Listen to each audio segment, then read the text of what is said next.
वजीर आला के चंद्रशेखर राव ने रियासत में कोरोना की सूरत हाल पर सरकारी अहदेदारों के साथ एक आला सतही जायजा इजलास मुनक्कद किया।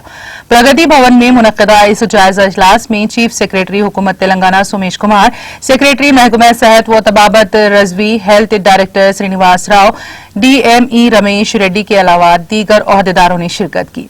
इस मौके पर वजीर आला KCR ने रियासत तेलंगाना में कोरोना की मौजूदा सूरत हाल, कोरोना पर काबू पाने के इक़दाम, वैक्सीनेशन के अमल के अलावा वीकेंड लॉकडाउन से मुतालिक तबादला ख्याल किया। वाज़ेह रहे कि वज़ीर आला KCR जो कोरोना वायरस से मुतासिर होकर मुकम्मल सेहतियाब होने के बाद दोबारा प्रगति भवन वापस हुए हैं, वो कोरोना से मुतासिर होने पर फार्म हाउस में ही थे। ताहम इस वबा से मुकम्मल तौर पर रुबे सेहत होने के बाद वो दोबारा प्रगति भवन वापस हो गए। KCR जो 14 अप्रैल को हल्का असम्बली नागार्जुन सागर के ज़िम्न इंतखाब के सिलसिले में मुनक्कदा जलसे आम में शिरकत के बाद वो एरावली में वाक़ अपने फार्म हाउस गए थे। इन मामूली अलामात कोरोना की पाई गई थी, जिन पर उनका मुआयना किया गया।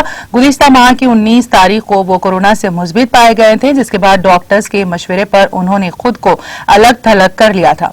इसी दौरान तिब्बी मुआयने के लिए वो हैदराबाद के सोमाजीगुड़ा में वाक़े प्राइवेट अस्पताल गए थे। इलाज के बाद इस माह की 4 तारीख को वज़ीर आला कोरोना से मुकम्मल तौर पर रुबे सेहत हो गए, जिसके बाद आज वो अपने फार्म हाउस से कैंप ऑफिस वापस आ गए।